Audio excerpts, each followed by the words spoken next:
You're listening to the Faith and Friction podcast with your hosts, Mac and the Rev. Welcome to the conversation. All right, welcome to Faith and Friction. And Rev, we're going to have some friction tonight, brother. Well, I'm a little nervous, but that's good. Let's bring it on. All right, Cheers. so you got the Mac and the Rev here. We're going to take faith very specifically. We're going to take our faith, and this across the board. This isn't just like Christian faith, or we're going to approach it from faith. Well, and here's the reality: we call it faith and friction, like we're doing something new. Faith has caused friction since the beginning of faith. No kidding. That's why it was easy to come up with this. We didn't have any lack of material that we knew we were going to be able to do. But you're right. So, what we're going to talk about, this is an election year. Obviously, this is a midterms. And so as we prepare, I think I decided to do this episode way up here in March, because we're going to start hearing the campaigning. We're going to start hearing all of it soon. And so this episode is to take some prophetic advice, right? Or perspective, or change our biases a little bit as how we filter all this information. What, from a faith standpoint, how should we approach it? What do you think? I'm excited. Election years usually come as we approach elections. I just don't want to do this. I have an excitement because I think faith is being absolutely inserted to a greater degree than ever before. Yep. And I think that's going to make for a really good national conversation. Well, amen to that, man. And what it's going to do, and what it's doing right now, is challenging us to discern things maybe that we haven't ever had to consider before. With AI and everything that, is it true? Is it not true? I don't know what to believe anymore. Right. It is causing us to dig to the depth of our soul as the test as to whether it is true or not. We're asking ourselves, is what I believe true? What I'm hearing true? I think that's a good thing because it's making individual responsibility right at the forefront. You can't just go, well, that's who I've always voted for. Or as somebody in my family would say, well, he's the good-looking one, I'll vote for him. I don't think I'm on the ballot. Sorry. I don't think either one of us made it. I don't know what happened there, okay? But you would get my mom's vote. Thank you very much. So you're exactly right. And we're not taking sides here in this episode. We're not going to be red. We're not going to be blue. We're not going to be purple. We're not going to be green. We're just going to give some perspectives on some things to practice as you're trying to discern who to vote for. Yeah, whatever your spiritual path might be, whatever doctrine you follow, insert it into your decisions about what's right and wrong, where you put your vote, where you put your support. And I'm going to be honest, I will probably have my bias on full display, but it's not to tear anything else down. It's just where I'm coming from because I am inserting my spirituality into my decision making. Well, your spirituality frames your biases. Yes. It's just part of the deal, all right? And so that's fine. There's no reason to think that it's not. But what we're going to suggest in this episode is how do you evaluate and then tweak those biases as you might grasp some of these suggestions, and where might it take you? Can I be humble enough? That's what I'm asking. Can I be humble enough to use my faculty of discernment, not just for external things I'm hearing, but what I'm hearing between what I'm hearing in my gut? What resonates. Right. Yeah. Where's that come from? Your consciousness, raising some consciousness, again, raising some responsibility. The way I would look at it, if anybody goes into the booth, right, and just, I don't think you can do this anymore. The old days, you used to be able to flip blue or red and just wham. You would vote. Oh, I've never seen that. Or all the blue, all right?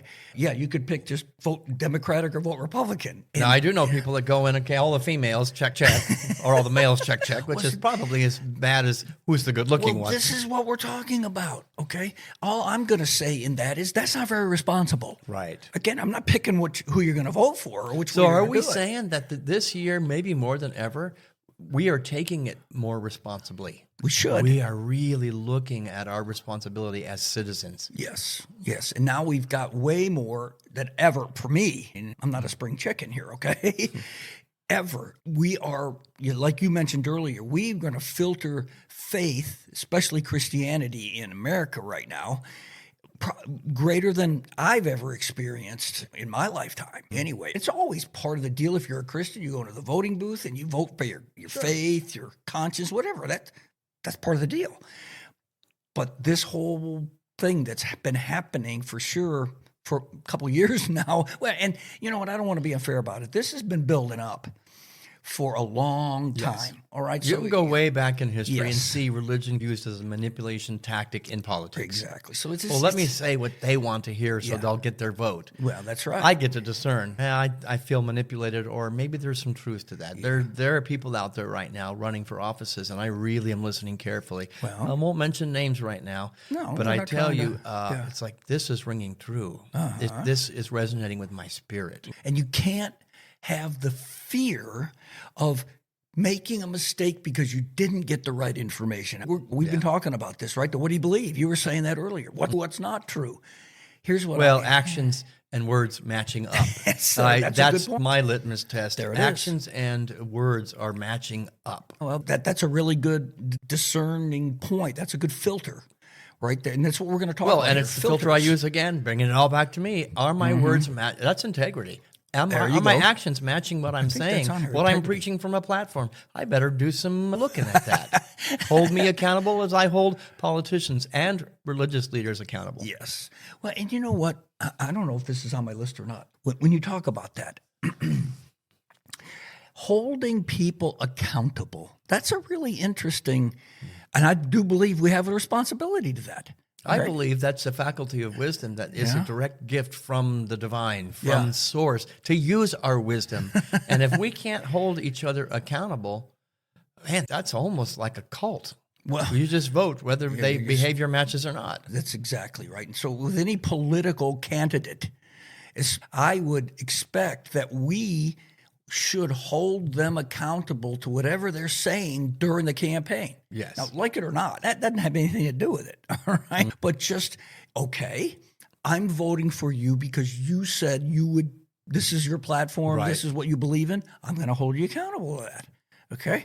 And I know you can't just snap your fingers and make stuff happen, but I want to see an effort. Let's keep talking about it. That Let's you're keep the working on. promise at the forefront of what you are doing and the actions you're taking and the decisions you're making. That accountability is an ongoing process. It's not okay, you said this and it didn't happen. No. Are you working on it? Yeah. Are we as a nation working towards that? Well, there it is. All right. Again, and I don't want to get into the ends justifying the means, but at the same time, where does it have to start? You got to get enough clarity to be able to say, okay, click. I'm voting for that person. All right. So let's just wade into some of these. And this is interesting. I saw this, so I thought it would be great to do this episode, but I'm going to read this. Before the influence of the religious right and the MAGA movement currently, what we have, in 1984, this takes us back. But again, what we were talking about earlier, it's not like it didn't even exist because they wouldn't even have done this, quite frankly, okay? So way back as early as not 84, which it really goes back further than that. Our Pentecostal Christian brothers and sisters were prophesying. I thought that was a great word because these are prophetic statements. These are what is prophetic statements? Hey, hello. Pay attention. That's right. You might be a little bit on the wrong path here. Straighten up and fly right. Yeah. All right. This is accountability. Well, you just said, prophesying and accountability are pretty much in the same ballpark. Yes. I mean, absolutely. Accountability. So You keep doing X, Y is going to happen. this doesn't take a Einstein, right, to figure that out, okay? This is a prophetic doctrine for us today. If you have ears to hear. Hello. Do you? We're asking the question. This will, again, I'm going to be talking about this Sunday. Eyes to see and ears to hear. It's developed that capacity, developed that internal system that says, wait a minute, pay attention. And I think we've been a bit unconscious. So these things have been going on. And if there is, at the risk of, maybe crossing a line here, our current government, our current administration has put it right out in the forefront. No hiding anymore. That which has been going on for a while is right out front in the open, and we need to be more conscious about how we deal with it. We need to be equally out in the open about hey, this is where we're heading. You still want to do this? Well, you get the guy on the street interviewing different people, and people are in support of. And you say, why? You just ask a question. But why? You ask why, and there's no answer. Well, just because. Yeah. Well, and some of them come up with some stuff that's like, what? Okay, where did you get that? Where did that come from? I love my friend John Hyatt, who I hope will be on this podcast at some point. Okay. He's always tell me how Yeah. you got to that conclusion. How did you get to that belief? He really seeks to understand, which is a part of his spiritual path. There it is. Without criticizing, without making it sound like no attack. What the hell? Just You can't help think me that. understand you. Yeah, right. And 9 times out of 10, he's very gifted. I've seen people that he was asking that question of go, well, I don't really know how I got there. I've been asleep. This is what you hear more than when you get to that point of deer in the headlights. Yeah. I don't know. I don't know why I do. I just do. You caught me off guard, and I just can't come up with anything. It exposes unconsciousness, and you never get there if it's just an attack. Yeah, right. Actually, an attack. I'm right, you're wrong. In regards to anybody's opinion, is actually embedding and grounding in that unconsciousness. Yep. His approach is let's get there without fighting about it. Yep. But let's try to understand. And I don't know is a perfectly acceptable answer. Wow. Then I get to use my faculty of discernment. How come I don't know? I'm believing something and I have no idea how I got here. Well, because Grandpa said it. Well, you're making a really good point here that says it's not all about me understanding you better, which is certainly a part of the equation, but it's you understanding you better. Yep. That's what you just said. See, and that's the aha moment. And sometimes that's scary for each one of us because sometimes you have to put down some sacred cows maybe that you believed your whole life. Yeah. In order to put sacred cows down, you have to confront your own ego. That's for sure. Oh my gosh, I might be wrong. I might be asleep. I might be mistaken. That's okay. But the ego will go, no, I can't. I have to win. Well, it's the only way you can, I'm going to use the word evolve, but it's the only way you can change. It's like our buddy John's telling us about his mom. I just like my issues exactly the way they are. Don't mess with my illusions. Yes, that's right. And if that's where you are listening well, to and us, I think we've we're gone gonna to our challenge you on corners that. with that kind of mindset. Yeah. So it's just easier to believe the other person, the others. We're othering everybody on all sides of the aisle, religiously and politically. Of course. And nothing changes. Nothing ever evolves. In fact, somewhere It the presence devolves. of God's going, what happened? Yeah. You've messed it up. Well, it devolves. That's exactly what happens. Yes. We become more entrenched. We become more angry. More have asleep. More Unconscious. That's unconscious. I like that. All right, so let's just dig into some of these that our Pentecostal brothers were giving some advice to their congregation, whatever, at all. All right, so here's the first one. Do not confuse patriotism, national pride, and Western culture with faith and practice. Oh, that's a biggie. That is a biggie right now. And confused. What does that look like? You hear all this all the time. Church and state. Separation between church and state. Yeah. You call that the constitutional words, and then you have to use discernment. Well, and what is the bridge between church and state? I really stress, and I take some heat for it. I want to clearly draw those boundaries. It's a moral compass. It is both religion and my belief systems as far as this beautiful country that I do love greatly is a moral compass. It was founded upon moral ideas, not just one particular religion. I don't believe we're a Christian nation. We are a melting pot of all religions who teach that integrity and that compassion and kindness and love and morality. That's the bridge. But that bridge needs to be very wide. Yeah. Because what happens is then we just start using religion to control, or we use politics to control. Right. Both ways. Yeah. Both ways. We use religion to control politics and politics to control religion. Yeah. And here's the funny part about that, though. We don't even see it sometimes. It becomes, this is what God wants. Yeah. Right? End the conversation. You default to there, and there you go. All right. And there's no questioning. There's no wrestling. Well, the questioning for me is the politician that's saying, this is what God wants. I'm speaking on behalf of this particular faith. And it's like, back to the integrity. Just wrong. Your actions do not match up. I happen to espouse that particular faith as well. And your actions are not Christ-like, Exactly. Buddha, whatever it might be. Yeah, well, there you go. It's a litmus. It's a fruit of the tree. Oh, but then what comes back is you don't question God. Because God's on my side. I don't believe it. God did not CC me on that email. Well, you've made a really good point. And this is not just for politicians. You know, we hear this a lot of times, and I heard it. You don't know. You don't know. I don't know what your particular relationship is with God. Okay. How is it for me to know intimately what's going on? And of course, then you come back with, well, I think Jesus talked all about lifestyle. He talked all about what is coming out of your mouth. Yep. He talked, just like you were talking, there's got to be some fruit on the tree. There's got to be some evidence. Who was it that said that? One of the early church fathers that said, if you claim to be a Christian, then use words only when you have to. Yeah. You know, that whole thing. I don't know who it was that said that who you are thunders so loudly in my ears, I cannot hear you. There it is. Yeah. Your actions are speaking way louder than you're holding up a book and saying, God's on my side. It doesn't match up. And we need to be a nation that can hold each other accountable. We used to be, I think. Well, I do too. I think that, of course, I think we had more, it was more homogeneous than it used to be, which I'm not saying that's what we need to do. I'm just saying that everybody was thinking more alike. Well, because the bridge between politics and religions was more stable. Yes, that's right. Stable's a good word. That morality, that integrity was much more stable. Exactly. So here's what we're dealing with, okay? Don't confuse. Don't get mucked up and confuse A with B. Go to the voting booth and vote your conscience and your faith. No problem, okay? Yeah. But the minute we start confusing, we got a problem, all right? And this is all about warning, just pay attention. That's all, just pay attention. Pay attention. Okay, how about this one? Do not confuse secular political activity with the church purpose, nor campaigning with witnessing and preaching.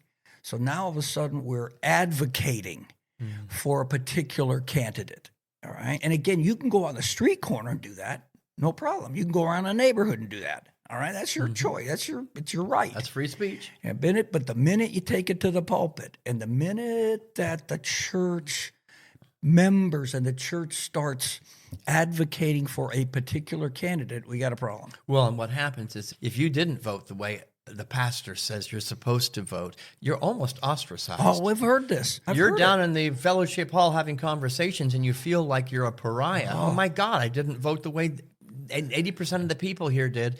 I'm no longer welcome here. What are here. you thinking? And that happens in both liberal and conservative congregations. I believe it. I have to manage that in my congregation, which tends to lean more liberal-minded. And I have to constantly remind my liberal-minded people that we teach kindness and oneness and compassion and love. Yeah. Don't be attacking that person at the table. 8 of you sitting at this table think a certain way, and one of these things is not like the other. That person also has a right to their view, their opinion, and to be able to share it in a meaningful, kind discourse. And it's okay to have dialogue. And it's okay sometimes to even have debate. Yeah. But again, it's all needs to be conscious debate. Yeah, that's not from an unconscious place that you just don't belong, you're wrong, you're stupid, you're evil. Agreed. So we got to keep them separate. We've got to just take our faith, take our preaching, take our church experience inside the building and cultivate our spirituality. I mean, that's, not our way to vote, not our social bent, if you will. Well, and what happens is the opposite, like we talked about, religion using politics to promote an agenda, or politics using religion to promote an agenda. Oh, we got an agenda. There's a key word in the greater agenda, which would be the will, I believe, of the one in the source, is that belonging. And we have, as a United States, forgotten that we belong to each other. We sure have. But here's the point. True. But if we, the collective we, start thinking more about these things that we're talking about right now. Use whatever means you want to, but here you go. Just take these 10 things and ponder them for yourself. Yep. It's got to start there. But don't be passive about it. With yourself and your small circles, your family. Exactly. Find positive ways in order to invoke these dialogues into the arena. Drop by drop, that ocean changes. There it goes. I used to use an example of if you have a glass of water and you dump some dye into it and it's all black. Well, how do you fix that? How do you fix that darkness?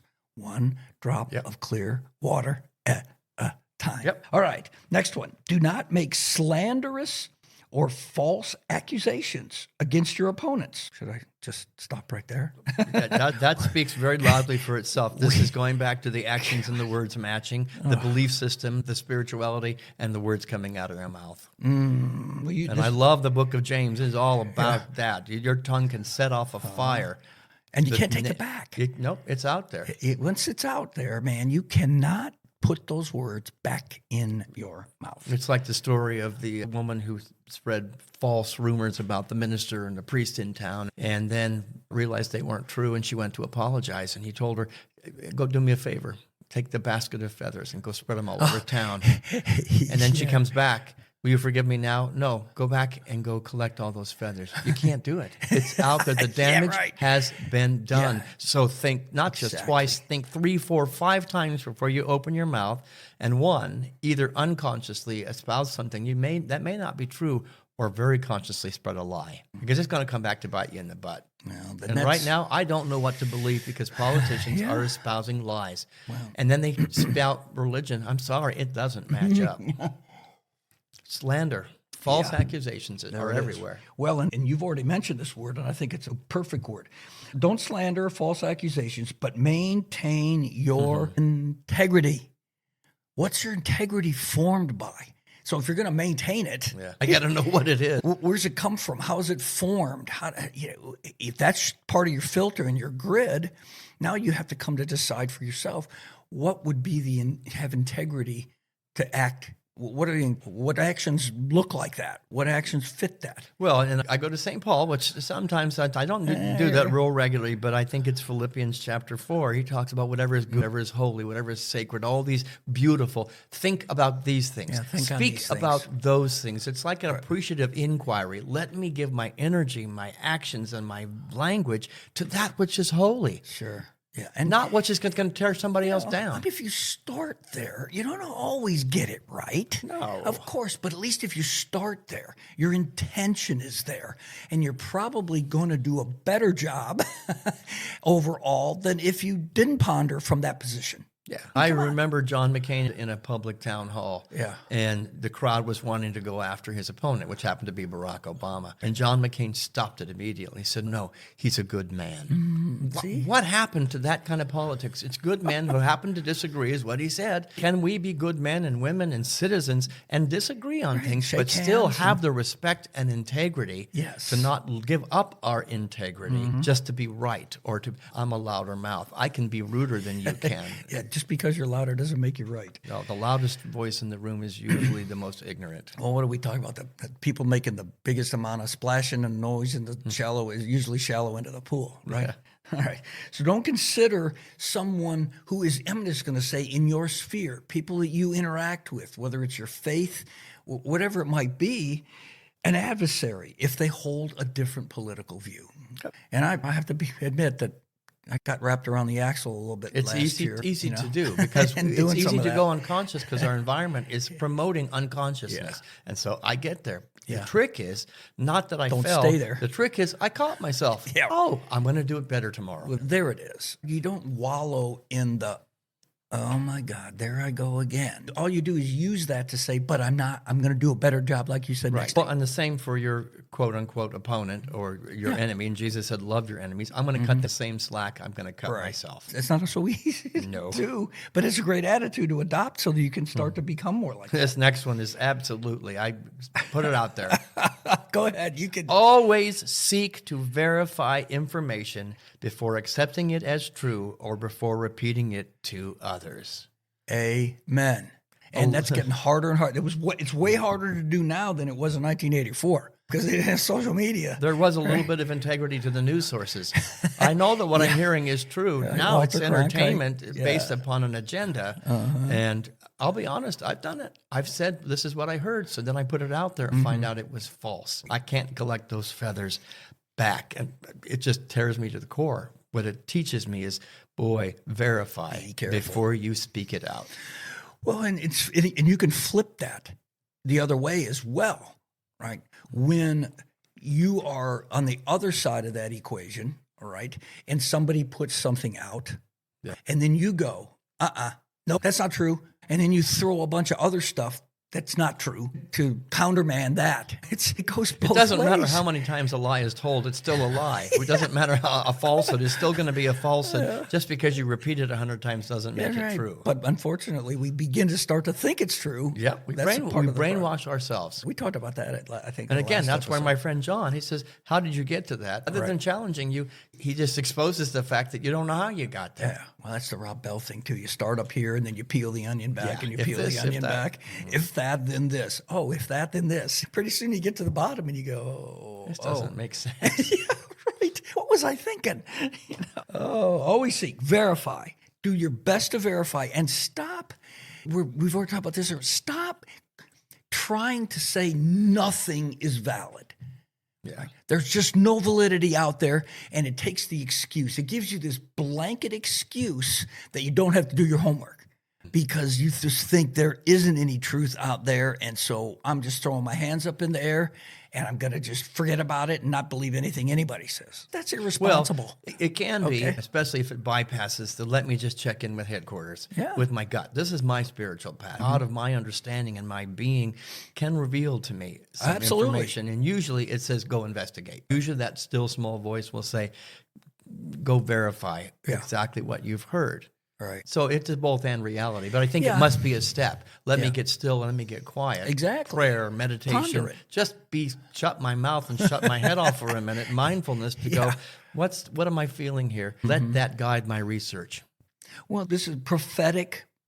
It speaks to a spirituality, a faith grid that all of these started out with running it through. Yeah. And that's a bit different than just taking the thing that they put out. They put all those little sheets about what this one believes, what this one believes, your voting thing you can do.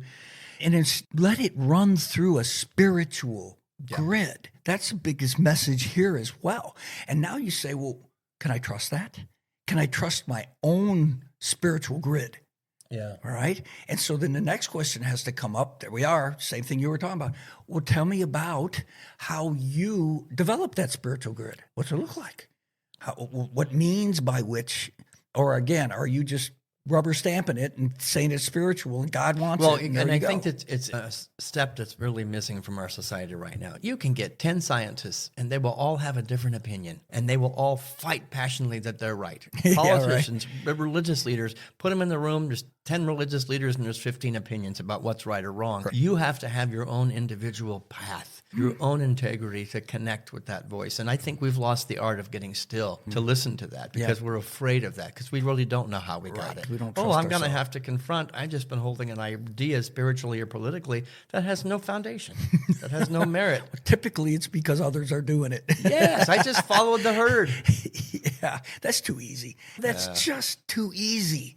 If you want to default to the easy place, then we're just going to really say that's not responsible. We have responsibility here when it comes to politics, and not just to punch the button, but with a thought behind it, with a discernment behind it, with integrity behind it. Yes. That's the work. With research behind that's it. right. You got to do internal and external. All right, next one. Always seek to know and understand to the best of your ability the candidate's position and evaluate him or her on that basis, as well as the degree of his or her ability to perform the duties and functions of the office. And here's the last one, right? And his or her integrity. Yeah. You know, they all go together. Part of your filter needs to be, can this person, from what they're saying and what their experience has been in the past, because you got to look at that too, are they capable? Do I think they would be capable of doing whatever it is office they're running for? Yep. I got an opinion. Well, and to not do that investigation is very close to, he's the good-looking candidate, I'll vote for him, or she's really good-looking and attractive, I'll vote for them. Well, the words are pretty. The words I'm hearing are pretty, so I'll vote for them. If you don't do research that the history doesn't match the words, current actions don't match the words, you have to be willing, as a responsible citizen, to go, I don't think that's not adding up. Yeah, and be willing to say, I'm not voting for that person because I can't connect these dots with enough integrity and assurance and confidence And again, that's spiritual as well as between your ears. It's all going together. Well, and it is a responsibility to do Yes. a little bit of a deeper dive and a deeper do some look. homework. And not just go, well, this is the lesser of two evils. Yeah. So I am so ready for a third and a fourth party to give us more choice, because I think integrity will come back to the election process. There you go. All right. Where are we here? We got a few more. We got a little bit of time left. good. Yes. Okay. Always know the issues. Do not excuse yourself from this duty by saying, God will show me whom to vote for. Or not only will God show me whom to vote for, but now we're going to lay the God card. I wonder if that's one of these things. Oh, yeah. It's going to be another. I'm melding them here together. God, there's another step to God told me who to vote for. It's, well, from what I've seen and what I've heard, God ordained that person. How can I possibly go against God? They're God's chosen. Well, and they told me, I am chosen by God. That's right. Where'd you And get the that preacher information? behind me said the same thing. Where'd you get that information from? Well, you're speaking for God now? Oh, that's an interesting place to go, right? Yeah. And we did a thing last episode about a pastor speaking for God. And we picked that apart a little bit to say, now, wait a minute here, okay? Are we having the right discernment when it comes to this? Just because he said it doesn't necessarily make it. But There's a big difference between the language, God chose me, and I choose God. And by choosing God, That's the a good point, actions man. are I love different. that. Yeah. Very different mentality. Right. One is, I think, ego-based, and the other is actually a spirituality-based. Yes. Well, what comes out the other end? Now, if I'm going the God way, not the other way, if I'm listening to God, then that's my foundation. Then the fruit that it produces, the decisions that I make, all right, are driven by that. All right. And I want to live in a free nation where I have the ability to hold people accountable to the fruits that don't match up the and words that's tough right now. or the promises. It's tough. Okay, we got a lot of this stuff going on, and we've drawn a lot of barriers, and we've got a lot of division, and it's not easy. It's just not easy right now. We get it. The easy path is what got us to where we are today, which is very divisive. It's going to be a hard road to come back. It is. But we can get there. We can. I completely agree with that. Even if you say to yourself, how the hell is that going to happen? Okay, there is a path. Well, and how can I do it is not the answer. How can it's find the we? How are we coming together? People of a like mind that maybe understand some of the things we're talking about, finding each other and having those conversations. Well, last year in our congregation, and this can go across the board, we exist in a place very much in the me place, the me. It's about the me. And then you encouraged all of us, and so the board, to say, well, let's transition a little bit. And we've talked about this in the other podcast a lot. Yeah. Let's move from me to we. How about that? What's that change? How does that change your perspective? But that will be the most threatening thing to the human ego. Yes. I'm going to ask the question, what's in it for you as much as it is in it for me? There it is. And he speaks to the spirituality that I will vote for. What's in it for the whole, for the greater, not just what's in it for me. Well, you've talked about the common good before. I was in the other podcast. Yeah, it's got to be the common good, not just what's good for a very small group of people or just my bottom line. Yes, my me. Okay. The next one, of course, is don't vote. Well, we're going to skip a little bit because we're getting kind of time. Don't vote for or work for a candidate merely because he or she professes. And I think you already addressed this, right? Just because they say so. Yes. Okay. You got to say, all right, I'm glad you're declaring that. Now let me see how that lines up. And a lot of times we don't do that because we backfit it. We tend to justify what we see because it fits our bias. Yes. And then we get the backup. We go backwards and we find all the stuff that can justify why that's right. So. And it's gang mentality. Yes. Yeah. It's really ignorant mentality that's driving things. We got to be, it's an awareness level. That's really what we're talking about here. There's a whole episode. Be aware of how you will answer, and you will look in the mirror and run this through your own grid. Yeah. Do I? Because it's hard to do the we until you get a little bit of a handle on the Some of the best Christians I ever met were Muslim or Jew. Some of the best Muslim and Jews that I ever met were Christians. Some of the best Baha'is were unity people. You know what? Let's take the labels off and let's be the people of spirituality. Oneness. That's that bridge that can be built in many different directions. A lot. How about just this last one? Let's just end this episode with this last one. And this is common all across. This leaves nobody out. Is that a double negative? Okay. It makes everybody part. How do you want to say it? All right. And the Bible would suggest this. I'm not going to call it a command because everyone has to look at the Bible differently. This is wisdom. This is wisdom from the Bible. And it just says, remember to hold your leaders up in prayer. Now, that's a really good statement. I love that statement. But when it starts to go further than that, that says, well, these verses say this is God's person. Now we take the Bible and again, we've already talked about this in this episode, that we've twisted. The minute we start holding people up in prayer, and it's that whole idea behind support the people that are in power. The Bible tells us that. Prayer, I've seen prayer used as manipulation. Exactly. I've seen prayer used as an opportunity to express bias. And to me, it's not real prayer. The real prayer is whoever is leading right now, I pray for their well-being. Yes. I pray for their wisdom. I pray for their discernment to make decisions that are good and holy and God-centric or spiritual-centric. And I do that for the people I agree with and the people that I blatantly disagree with. We need to. Now, if we can't do that, then we are contributing to the house divided against yourself. No matter how abhorrent I find a leader, a politician's actions, I must still, at the end of the day, go to sleep going, may they have a heart opening. Set some positive energy toward them. I them. want their good as I want my good. And I don't want their good as opposed to my good or somebody else's good. I want the greater good. And I will always, that to me is Christian, that is Muslim, Jew, Buddhist, it's all of it. I want everybody to do well and to not suffer. Well, I think those are prophetic words right there that we can end this episode with. Thank you, Rev, man. That's great. And I really do. I'm gonna go over this list for myself as we go throughout this year and not let myself get wrapped around an axle that I'm not gonna say violates, but would maybe not take to heart some of this wisdom and this prophetic just speaking. to make me think. Yes. Pause, breathe before I act or before I vote. Pause, breathe. Not pant, breathe. Okay.